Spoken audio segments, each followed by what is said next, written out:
introduce you to the people. Yeah. Well, hello everybody. It looks like we're live. David Moffat here at Swedenborg Community Victoria.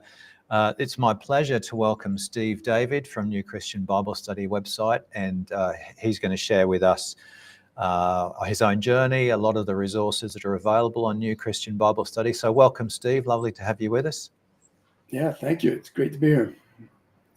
And I will let you know we are live on Facebook and on YouTube. If you have a question for Steve and you're watching live, then feel free to drop it in the comments. We would love to hear from you, and we'll air those questions as the time allows.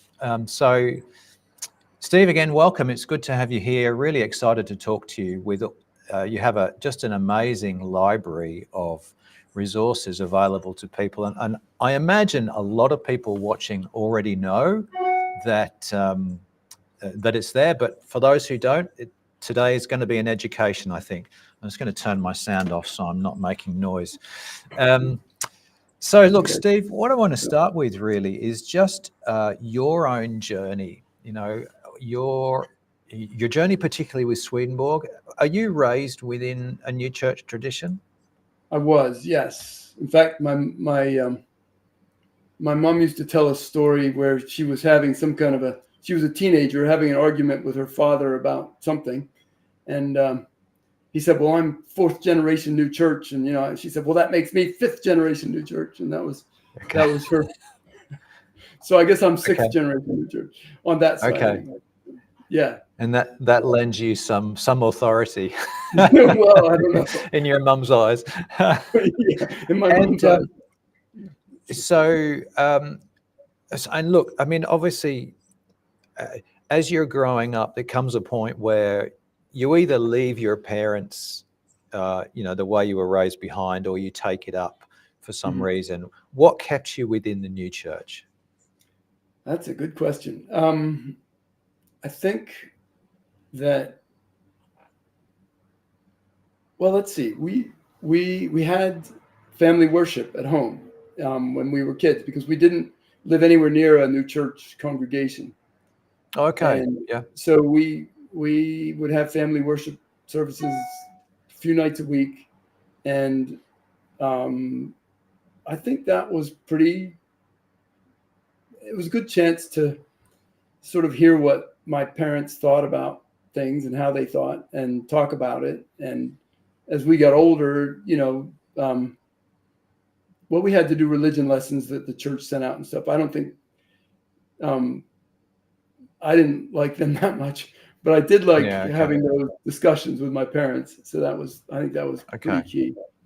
And then I went to Bernathen for a couple of years of high school, and made some good friends there. And I think those friendships have been important too in forming that and sort of keeping me in the new church tradition. So. Are there any particular ideas that Swedenborg offers that particularly resonate with you? Yes. I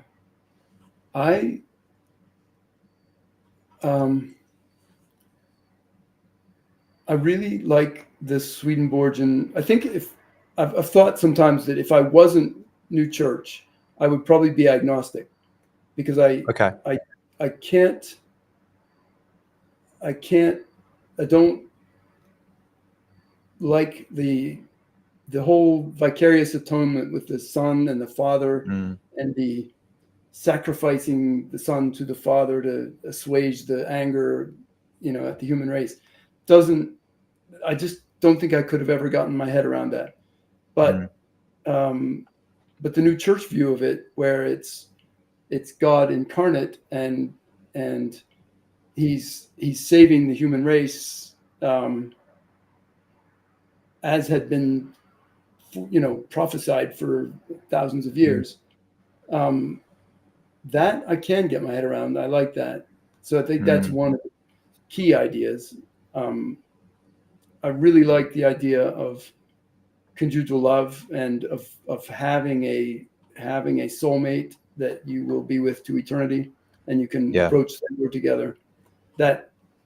that idea of conjunction, I think, is really important. And human freedom, I guess, would be another one where it causes all kinds of challenges for us. But if we didn't have that freedom to reject the Lord's leading, we would just be puppets in that. Yeah, life would be fundamentally different, hey, if we didn't have that. I think, I mean, so you describe yourself as potentially an agnostic if you're not a Swedenborgian. Is questioning an important part of who you are? I think so. I mean, actually, with this project, I've had to think pretty hard about a bunch of things that I probably wouldn't have had to think hard about otherwise. Okay. And I always come back to the sort of train of thought that if I can't believe that the universe is random, because it doesn't tend towards entropy. It favors life, and and I think it's very clear that good and evil exist. There are some things that are just clearly evil, and that means it's against something that we see as good. So I think it favors life, and there's good and evil. That implies a mind, and there must be a God who has that mind, who can create the universe. And then all the things like omnipotence, those all flow from that.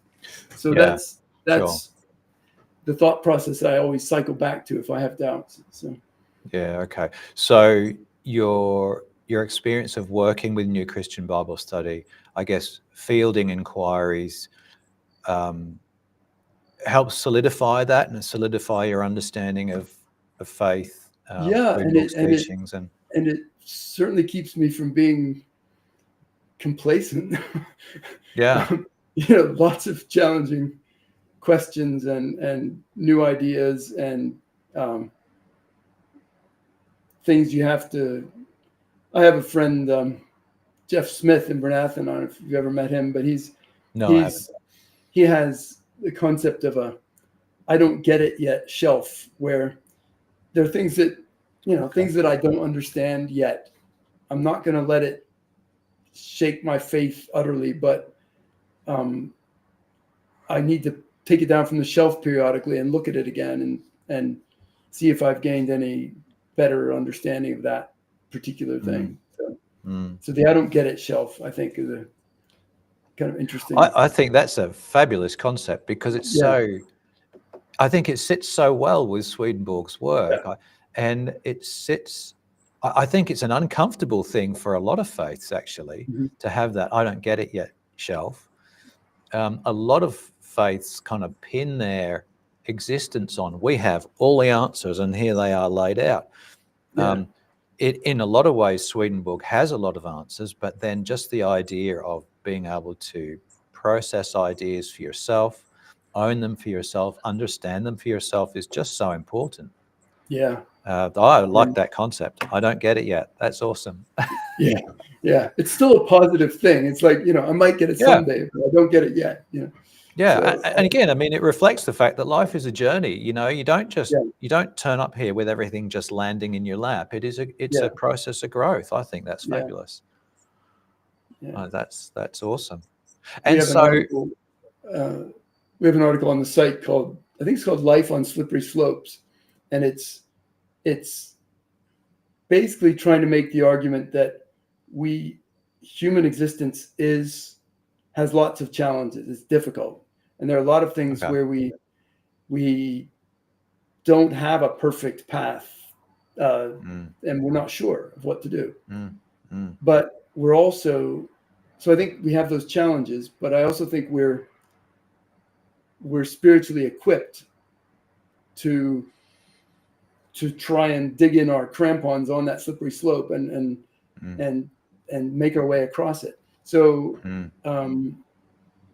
so I think we have the challenges, and we have the the revelation that we have from the Lord in the Word, but also the faculties of rationality and freedom that we need to get across the slope. So, So and the other thing, it strikes me too, it's not an identical path either. You know, we're all subtly different. I guess there's general principles we probably all experience, but it's not identical. You know, we have so many different ways of, you know, different problems that we come across and so on. So, well, and the idea of the sort of infinite variety of societies in heaven is, it's not supposed to be the same. You know, it's the ideal is not that we all have the same path. It's that we all manage to, you know, we have enough to get across the particular slope that we're on, you know. So, and our own destination. Yes. You know? It's our own journey. It's our own destination. It's designed for us in a way. It's one way to say it. And it's unique. And that's part of the glory of the whole thing. Yeah. You know, as you say, the variety. Oh, that's fabulous. So look, let's talk about New Christian Bible Study. Why does it exist? Where did it come from? What's been your? I mean, I think you're the brains behind it. You're the guy that sort of got us going. Tell us about the history of it. I don't think I'm the brains behind it necessarily, but there have been a lot of brains that have worked on this project. It came about I was frustrated by, I'm sure if anybody's read the writings in hard copy, you've been frustrated at Swedenborg makes 60-some thousand cross references and 60-some thousand Bible references, and with a quill pen, and you know, it's just unimaginable. But if you're reading it and you try to follow those references, pretty soon you either run out of books or you have 20 books open on your table. And when I first became familiar with hypertext and hyperlinks, I thought, wow, you know, this is it. This is how we do it. So that partly that frustration, and my brother Brian wanted to write sort of more accessible explanations of the internal sense. So we joined forces to do this together. He had to drop out because we had money problems early. He had to go get a different job. But it's some of his explanations are still in there, and they're really good. But since then, we did manage to survive, and we and thrive. Really, we've got. I should have counted, but I mean, it's thousands and thousands of explanations of Bible stories and spiritual topics and Bible word meanings and all kinds of things. It's grown. We've had a lot of help from people all over the world, really, translators, editors, software developers, people sending in corrections. You know, they notice a typo and they tell us about it. Lots of help. It's been a great, and part of our vision for it is that it will be a crowdsourced thing. Everybody can help with this. So, okay. What we might do, as I think about it, we'll definitely put a link to New Christian Bible Study in the comments, both on Facebook and on YouTube. And we might also, is it easy to donate to the site? I mean, is it easy? Yeah, there's a donate button in the footer, I think, and there's a donate page, and it's PayPal, and there are different. There's a nice page about it actually that describes different ways, but yes, that's fabulous. So anybody who wants to support New Christian Bible Study financially, there's those donate options. But then you've also mentioned about the fact that you have people contributing, basically proofreading. Yes, you know, if there's an error, you're able to report that. How do we do that? There's a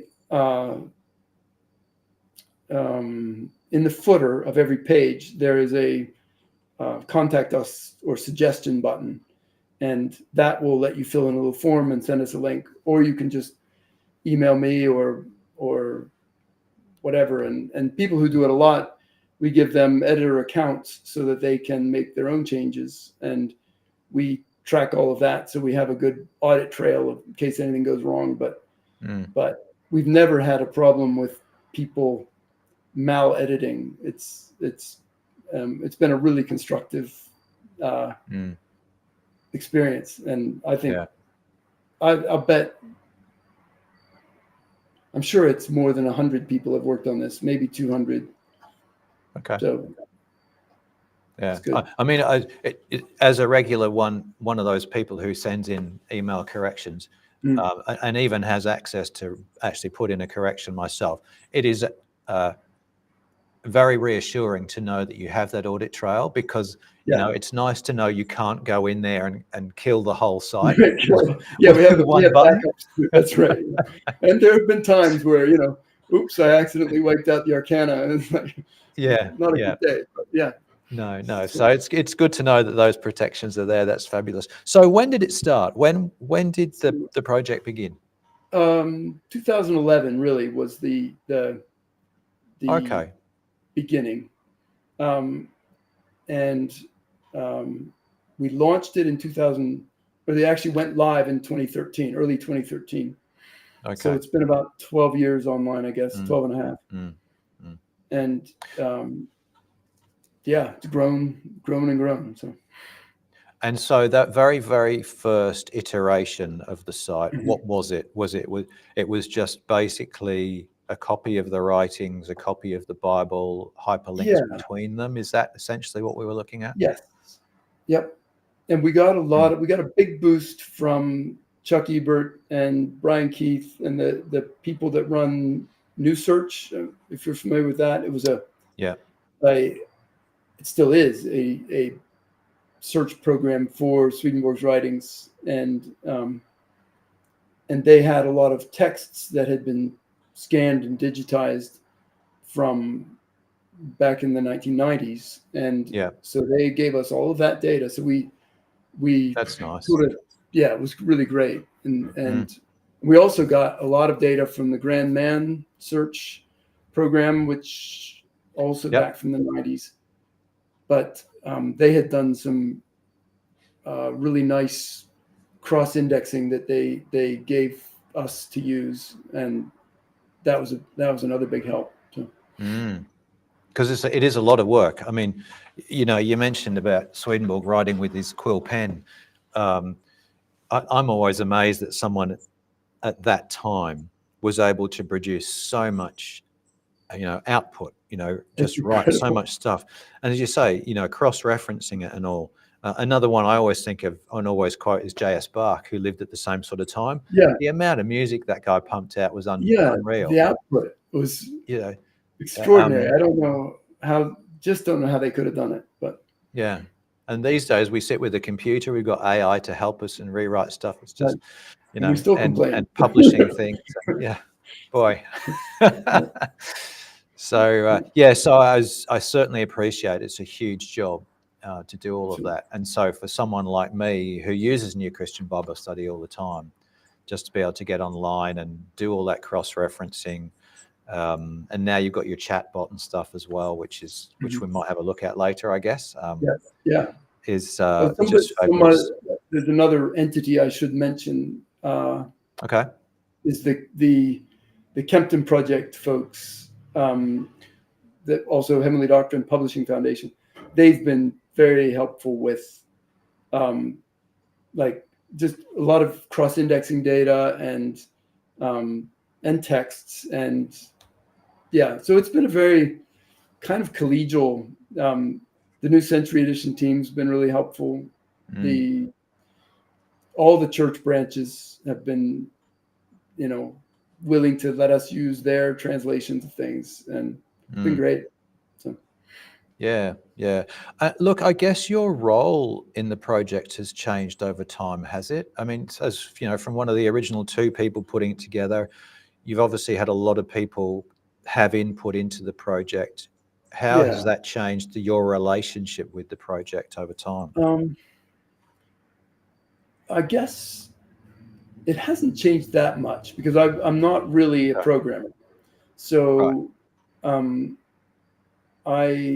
never been on I know enough to be dangerous, but um, the good programmers keep me away from the code as much as they can. Yeah. So, Okay.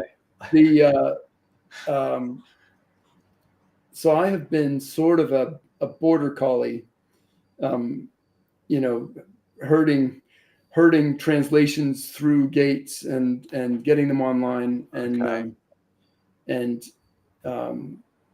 gathering, making contacts with people all over the world, and that's a really fun part because there are very talented new church scholars and translators and developers all over the place, and it's really fun to meet them and work with them. So.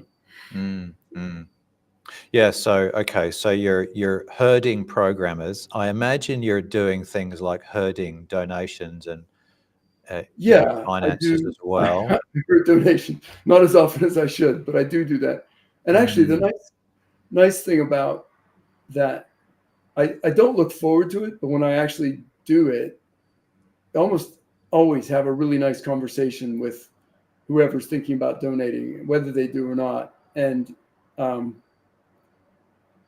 get lots of good ideas from those conversations too for the product. Okay. So it's that. So yeah, I don't like stealing myself to ask somebody for money, but once I get there, it's usually pretty fun, and people really appreciate. They either don't have the skills or the time or the youth or whatever to do it themselves, but they want to see it happen, and so for them to be able to support it, that's exciting. So they like it. It's good. Yeah, no, that's fabulous. So, so you would have started with, as I say, your original copy of the writings in English, probably a Bible in English. You've added translations, and that's something that's adding all the time, isn't it? Am I right in thinking that you're? So how does that go about? What happens there? Well, there are translators. There's sort of it's an interesting question, or it's a sort of biggish question. So the traditional way is that somebody, like say Lenka Makava is sitting in her office in the Czech Republic, and when she gets time, she'll translate more of one of Swedenborg's works into Czech from Latin usually. Okay. Yeah. So, and then when she gets a chunk of it done, she'll send it to me, and we will process it. We have a sort of a linking program that makes most of the links automatically, and then you do, there's some checking, but we import it and it's online and make it public, and you're off to the races. So we have a kind of a matrix of languages, and so Swedenborg's works and the languages that they're in, and the English ones, we're spoiled for choice. We have multiple translations of almost everything. The Chinese have translated everything, all the published works, and a lot of the unpublished ones. The Dutch have finished all the translated ones, and some same like the Chinese. The Germans have translated all the published works. We have quite a bit in Spanish, Portuguese, French. French is almost done. Russian, Japanese, Korean, some of the, we're doing really well right now in Serbian, Montenegrin, Macedonian, and so the Balkan languages. Swedish have some. So yeah, it's Hindi, Malayalam. So we have 26, 27, 28 languages, I think, that we have at least some of the writings in now. Okay. So you mentioned the traditional, way of someone sitting at a desk, writing out a translation from the English or from the English or from the Latin into their home language. Right. What's the non-traditional way? Well, this is brand new, but we are. So we're trying to make hybrid. We have made a hybrid Bible. This is a little bit of a detour into, I think it's really important for us to have new church Bibles, new Christian Bibles. Okay. And we've made a hybrid human-machine Bible translation system so that, let's say you wanted to make a French Bible based on a new church translation that includes the correspondences of because a lot of translators didn't pay attention to preserving the correspondences in the text because they weren't aware that they were there. Yeah, there's no concept of it. Yeah. Right. But when you know they're there, then you sort of go, okay, we have to. We can't take too much license here. We need to make sure that we're preserving the internal sense of this passage. And so we've made it so that you can take a new church, for example, you can take some Latin that was extracted from the Arcana and translate it into French. And then the machine learns, as you correct it, the machine learns from your corrections and remembers them and gets better. So as you go through, you can move faster, and the machine learns what you want more and more as you get through the text of the word. And we have a husband, wife, and daughter team in Montenegro right now, and they started at the end of July, and they are in Isaiah already. Okay. Having made lots of corrections, but they're already, so it's not even July, August, September, not even 3 months, and they're more than halfway through a Montenegrin Bible, and that is also sort of Croatian. Is so similar. So So and if they can do it, I don't think there's any reason why the new church globally can't produce Bibles in 25 or 30 languages in pretty short order. Yeah, okay. So a question I've got then, you've got this model that translates the Bible into a new language, and you've trained it to be as faithful to the text as possible to maintain the correspondences. Yeah. Can you take the same engine and say, let's just switch to Indonesian? Is it as simple as that? Yes, okay. It is.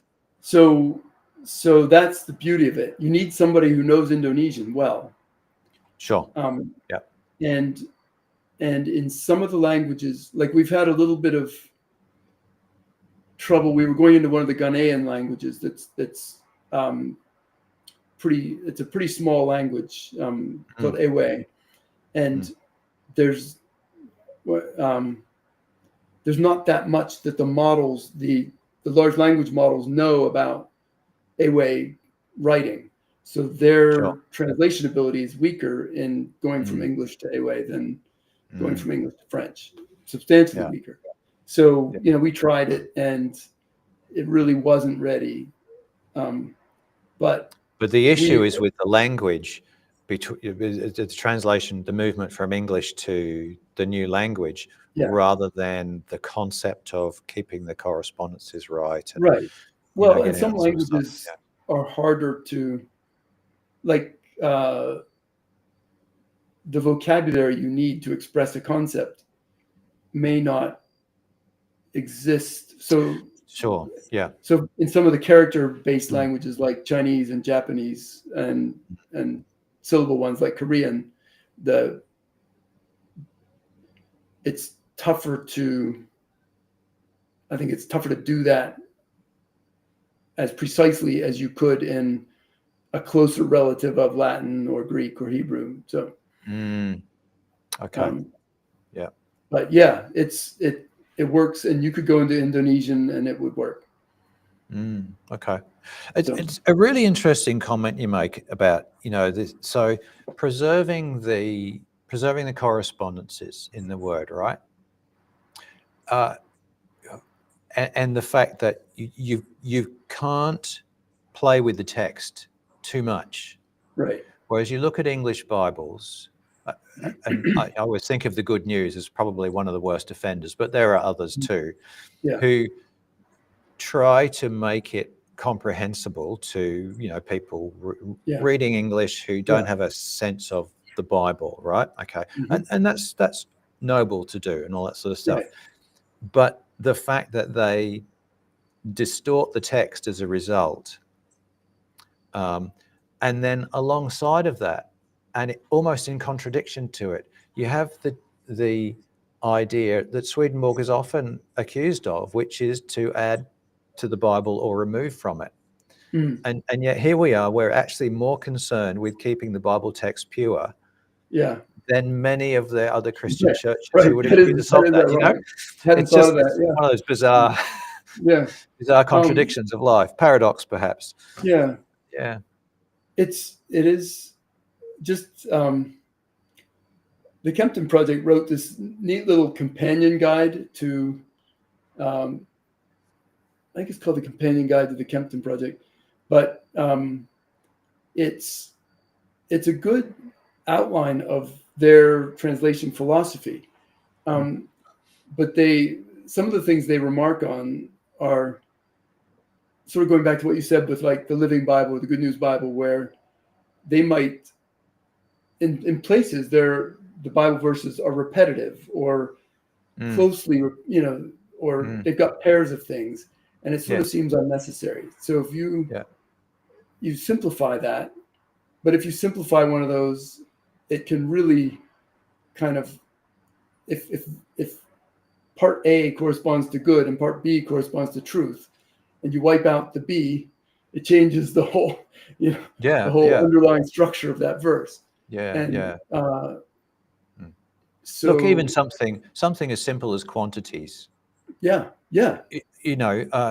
Absolutely. We change it into liters or gallons, so therefore we change the number. But the number is significant, so you can't do. It just. So it's those things, and it does. It's a challenge. It does mean it's a little bit harder to read, probably less, less accessible. But I think there's a guy named Olaf Hauptmann who was a new church minister. He was in Pittsburgh years ago, and he wrote a little pamphlet that always struck me. He said, "This is the most biblical church in 2,000 years." And when I first saw that, I thought, "What?" And then the more I thought about it, the more I thought, "Yeah, this is an extremely biblical church, and that is a really important fundamental pillar of it." So I've kept that in mind as a sort of a lodestar ever since. So. No, that's great. Look, can we have a look at New Christian Bible Study? Show us around. So, if think of me as a newcomer. If I come to New Christian Bible Study, what am I looking at? What do I get? How do I find my way around? All right. I'll do this, and if we hit technical snags, you can help me out. So. Well, I'll do my best, but I can't make any promises. Okay. No promises. All right. So, all right, here we go. Can you see my screen okay? I can see your screen, yeah. All right, great. So we have different sort of what I think of as pillars. the Bible text. Well, actually, before I go there, let me just say this site is available in a bunch of different languages. So if you are a German reader and you want to see it in German, you can choose the German user interface and see it in German and use it in German. Nice. Okay. And if you want to see it in Chinese, you can see it in Chinese. So Fabulous. We're trying to be very, very multilingual. It's still a little bit English, but we're trying hard to be multilingual. So, sure. And we have a map of different organizations around the world. We're still in Chinese. I should go back to English. That will be helpful for me at least. Yeah, for me too. And then this just takes you back to where you left off if you've been logged in. Let's go back to the homepage. I see. That's like a history button. Gotcha. Yeah. It's kind of a go back to where you left off yesterday. Yeah. So the Bible text is available in a bunch of different translations. If I go to Genesis, I can get a book summary here, which will tell me about the book itself. If I go to chapter 1, I can navigate through. I can choose a translation here. So if I want to choose, say, the Kempton Light translation, I can get that, or the American Standard. I don't think we have an Australian Standard, but no, I don't think you want to read the Australian Standard, but we have a World that would English look very strange. And so this navigation, pick a book, pick a chapter, pick a verse. Easy. You can compare two. So if you want to see how the World English one compares to the American Standard one, you can do that and get 2 columns. You can get a 3rd column as well if you want. If you, over here, you can study, and there's a chapter summary. These tabs have different things on them. So this is the chapter summary. And if you want to pop that out, you can do that and have it on the same page. Oh, okay. The other things, this is every place that Swedenborg refers to something in this chapter. So this would be links to all of his works for each verse.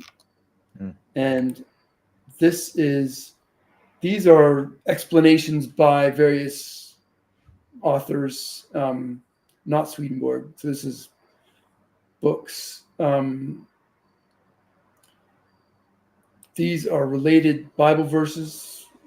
I liked the frog icon, so I wanted to say hop to similar Bible verses. So, fair enough. The key is, this is about Bible word meanings. So you notice how some of these are highlighted? Oh, yes. Okay. Yep. They are also kind of listed here. Hover over those, yeah? You can get a little bit of an idea of what the internal sense is, kind of piece by piece. It's not all strung together into a flow here, but you can see the pieces.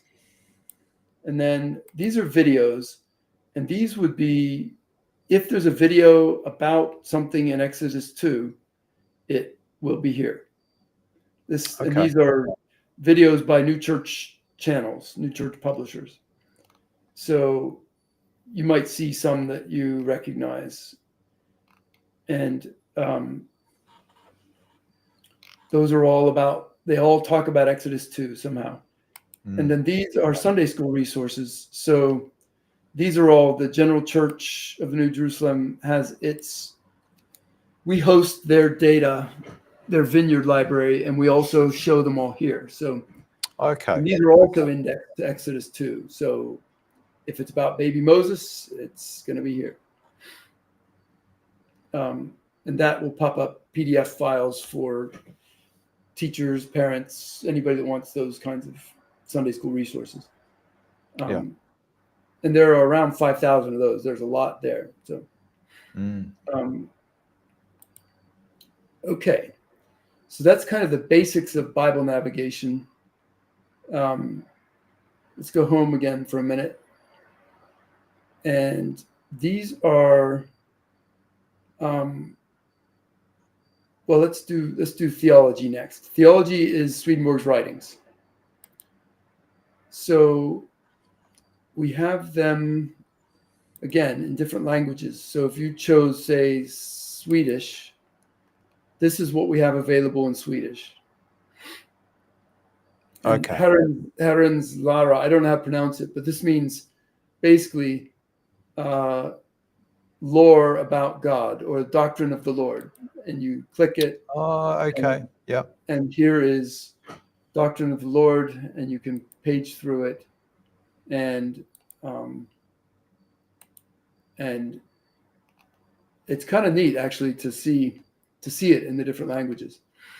So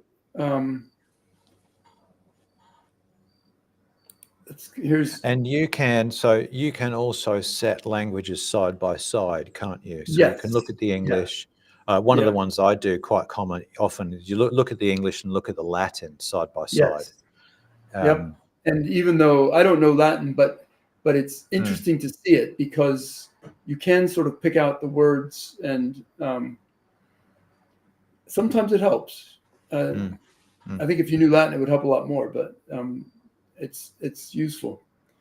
So, for example, this is Bruce Rogers' translation, but you could choose Whitehead's translation.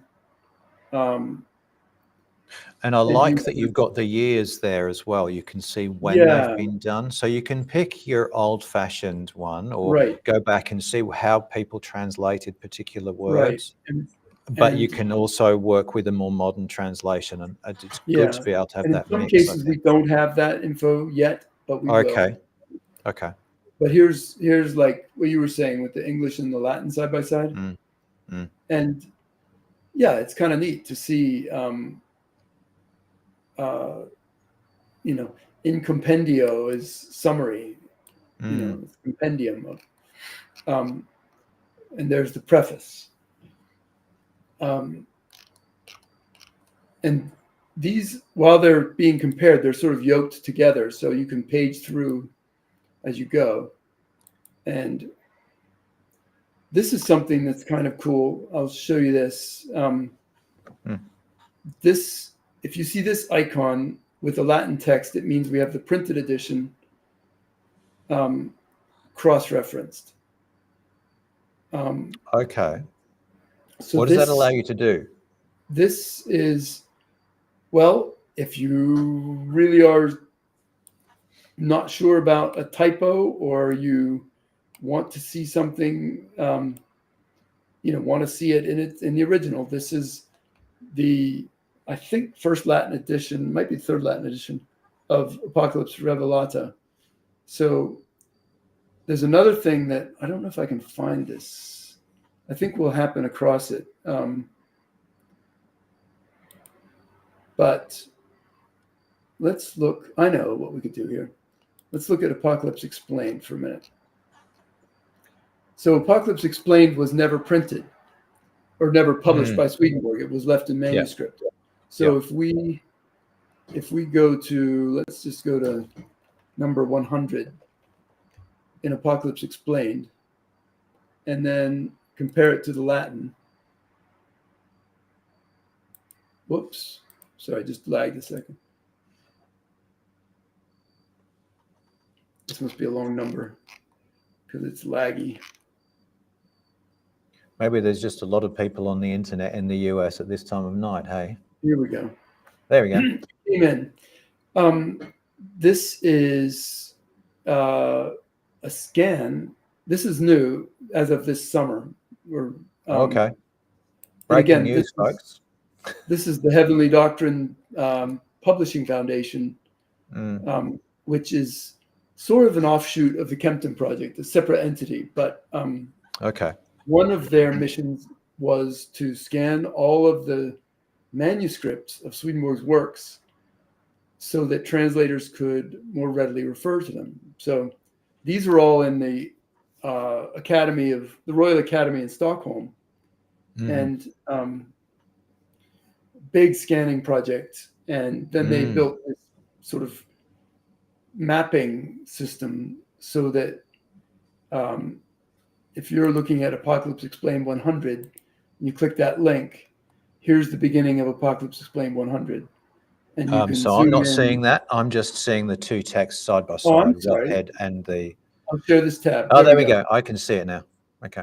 Yeah, I forgot to switch tabs for you. So, and you can zoom in and see. This was Swedenborg's fair copy of his.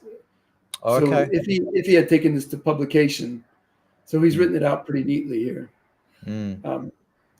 But this is good if you're wondering if something's been mistranslated. It's a great reference.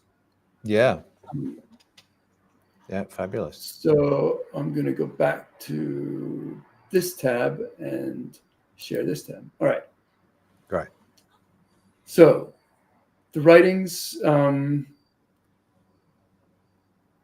that's probably, if you study this passage, you get a table of contents, you get all the places in Swedenborg's works that refer to AE 100.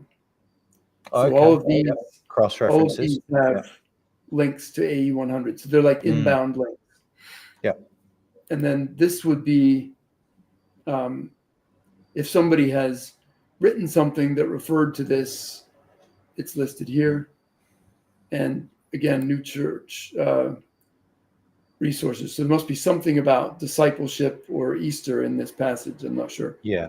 Okay. It's like apostles. Here we go. Yeah. So that is a really quick look at the writings. Let's see. Let's go back home. How are we doing? All right. Yeah. Fine. This is good. I think for anybody, for anyone who's new to this site, I think this is useful. And I mean, you showed me stuff yesterday I hadn't seen before. So, it's good to get a sense of what's available here because it's just huge. Yeah. It is huge. It's getting broader and broader. So these are Bible stories, and there are, I don't know, around 600 of them, I think. Let's see all stories. 800 Bible stories. So okay. These are like the Breakfast by the Sea is set in John 21, and it comes with the text from the Word and a commentary. This one looks like it was done by my dad. So how about that? Okay. Got to press everybody into service. So, indeed. So again, around 800 of those. You can search for them back on the hub page. So I'm looking for, and you can do it by book or by author or pick a format and do your search. Now tell me about language in the context of this. Do these translate into other languages? Yeah. So if we were, again, say in the French user interface, we're doing this. But also, if you want to see, Le Petit Déjeuner au bord de la mer de Galilée, there it is for you. So it's all been machine translated. Yeah, okay. So, nice. Some of it's human, but here this says traduit automatiquement. So this is, automatic. Yeah. Machine translation. Okay. So the quality is going to vary, but it's not bad. It's not bad for the most part. Let's go back to English because it's a lot easier. Okay. Yeah.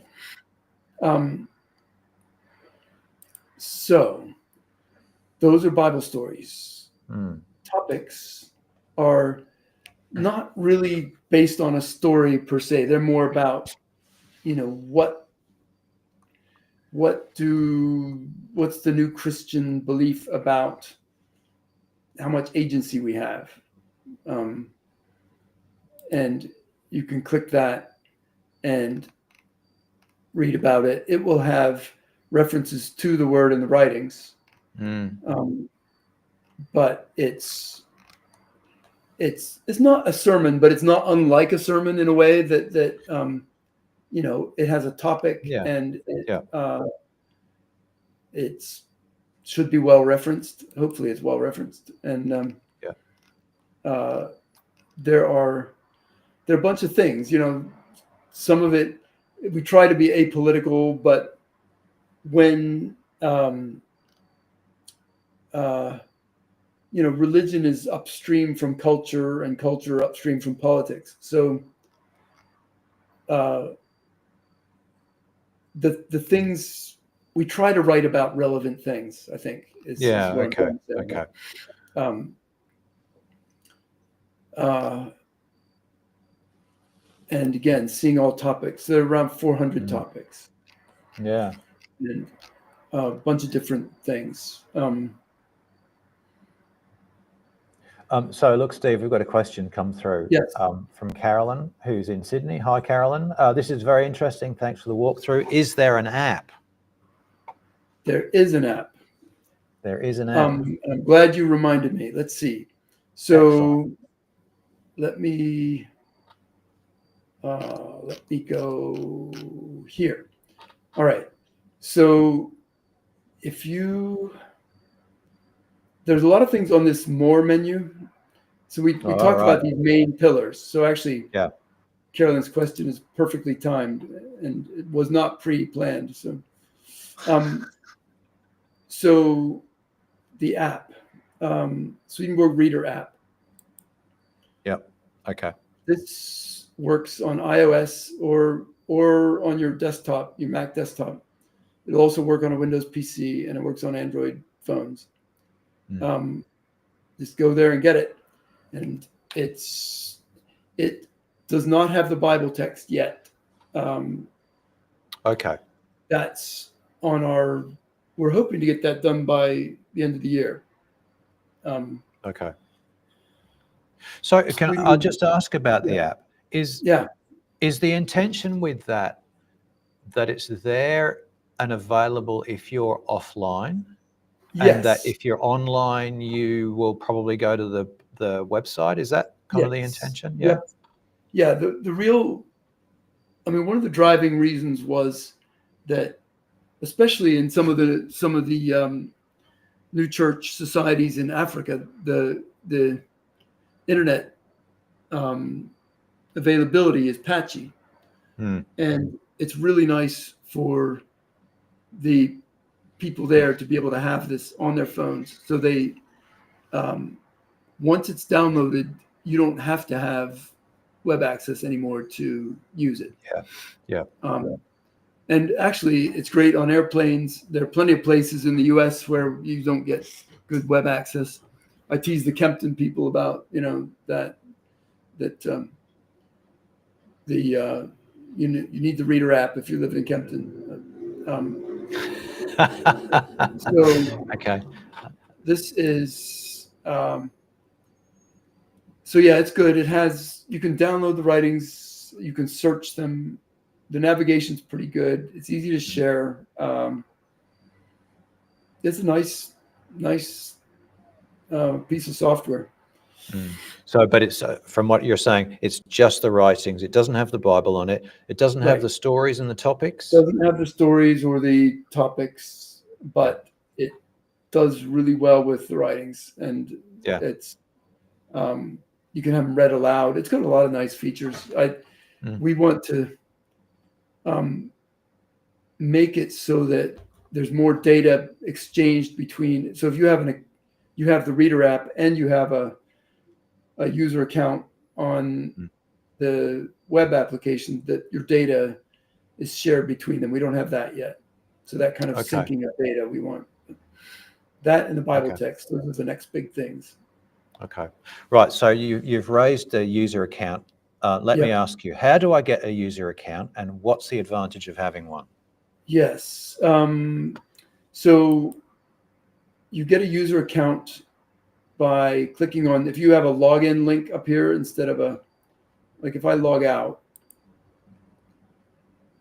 Oh, See, I yeah, have a okay. login I link. can see your login. Log Yep. in, and the advantage, there's several. One is that, it can take you back where you were. It lets you set your profile and your preferences. So what translation do you want to use, and what size font do you want to use, and things like that. It also, if you use the chatbot, it will store your chat history for you, which is really nice. And it lets you make notes and bookmarks, which is also really nice. So it goes from being sort of a superficial, and that's not quite the right word, but a kind of a transient study tool to being a more permanent, deeper one that saves more of your stuff. It remembers who you are. It remembers all your stuff. I can appreciate that. One thing I will say, I don't know whether you can do anything about this. So I've often been on, I'll get on, I won't bother logging in. I'll just go straight to the chatbot. Okay. Yeah. Type in a question to the chatbot and then hit return. And then it tells me, do you want to log in? Yes. So I say, okay, I should log in. So you log in and then go back to the chatbot and my inquiry's gone. Yes. Yep. And can you fix that? Is that something that you can do? I don't know. That is really annoying. You're right. And I'll write it down. So that raises the possibility here, folks, that if you've got something that's really annoying about New Christian Bible Study and you happen to be on here live right now, you can drop it in the chat and Steve will write it down and fix it. That's right. That's right. This is why you should watch these live. So actually, I'll show you while I'm here. I'll show you under the hood really briefly. This is the database of everything. Now I'm just seeing Swedenborg Reader app. Oh, I need to share this tab. Yeah, thank you again. Look at this. All right. Private access. This is kind of under the hood. And, these are all the explanations in the original language, and there are 22,753 of them. And these are all of Swedenborg's works and translations of his works. And there are 671 of those. And this is Bible admin. Here's that Bible editing UI where people are starting to make new church Bibles. And if you look at, say, let's look at the Japanese one. The 1,728 verses have been translated so far. And just all sorts of stuff, all about words and their meanings, and cross-references and languages and audit trail and admin, all the awesome general church Sunday school resources and off the left eye shows and all kinds of things. So lots of stuff. All right.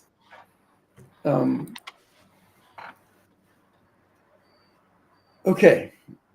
Something else. So look. Oh yeah. Go on ahead. Go ahead. Well, we had the question about the Reader app. There's also the chatbot. I don't know. Do we have time to talk about the chatbot? Yeah, why not? We've got time. All right.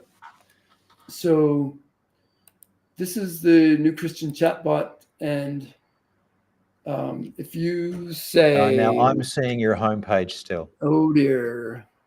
Here we go. Thank you. All right. So let's say we say, what does anybody have a question? They want to ask the chatbot. Look, I'm talking about the Sabbath on Sunday. So what does the Sabbath mean? So what does Sabbath mean? So it goes away and thinks about it for a minute and comes back and gives you a lot of information about the Sabbath. And it will give you references which are not quite always right, so they need to be checked. Sure. I mean, that's in line with most AI conversations, isn't it? You just got to I go ran into through it one and make today, sure. but usually they're right, but I ran into a wrong one today. So yeah, I was kind of surprised.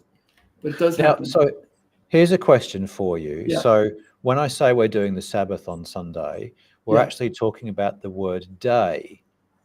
Okay. And it's leading into the Sabbath. So my question now, having done that query, can I sort of take that query a step further in what I write to it, or is that box down the bottom an entirely new query? No, it's not. It does, in your session, it remembers from question to question. And if you're logged in, it can remember longer. So let's say then, how does this relate to the meaning of day? Oops.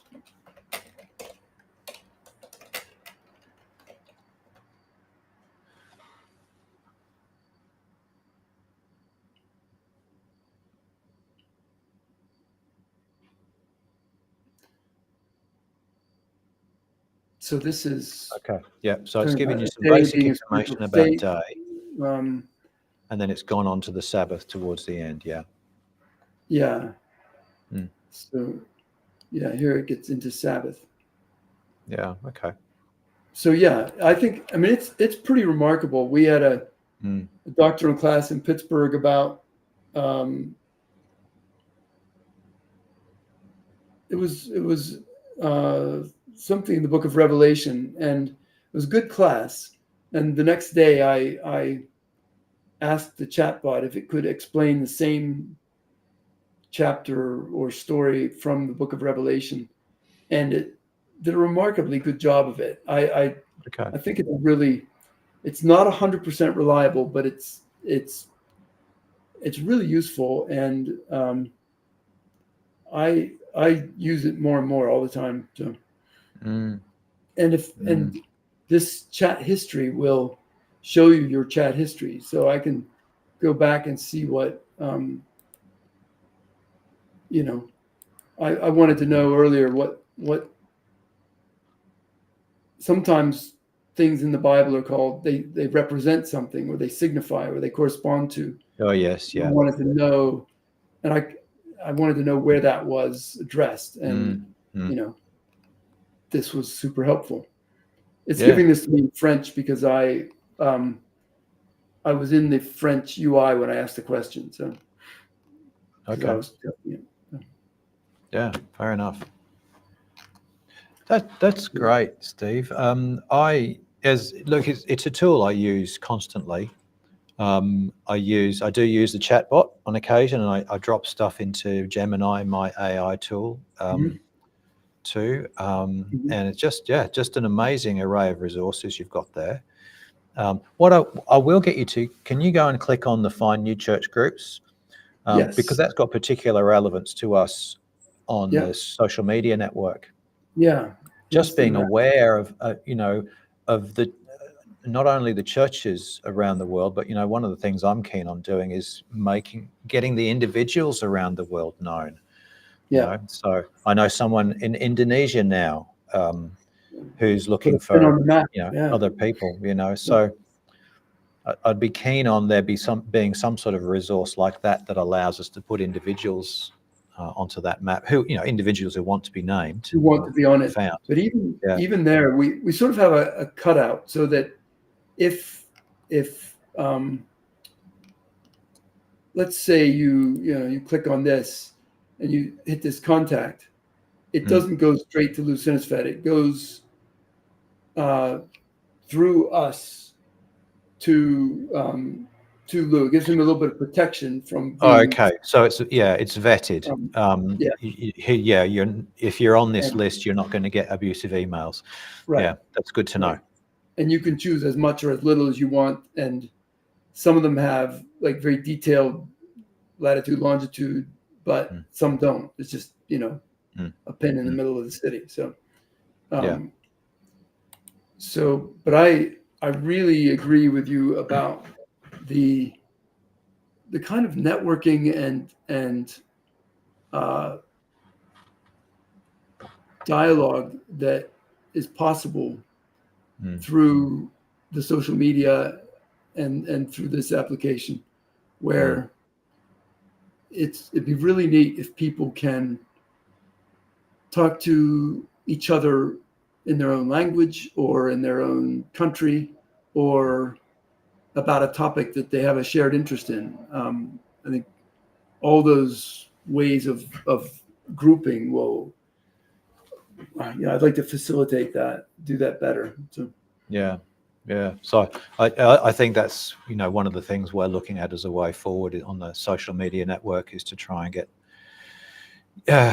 a sense of, you know, where we are around the world and who we can talk to in our local vicinity. You know, if there is anyone. Yeah, that's fabulous. Steve, it's been great. Really fabulous to talk to you. Thanks for sharing about New Christian Bible Study, sharing everything that it can do. There's a wealth of information there for people to have a look at.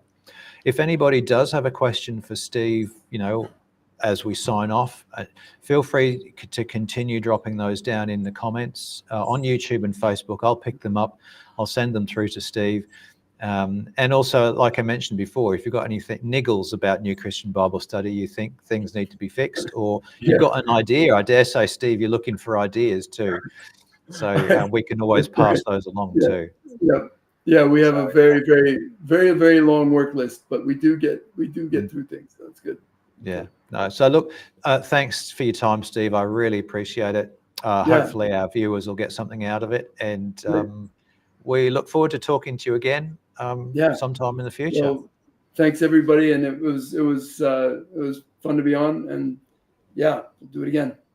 That's fabulous. Right. I will mention before we go, our next session is 3 weeks' time, 17th of October at 2 p.m. this time, Melbourne time. I'm talking to Reverend Martin Pennington. Haven't worked out a topic quite yet with Martin, but we'll work on that one and let you know. So stay tuned to our channel. Subscribe if you can. Tap the notifications. That way you'll hear about what's coming up shortly.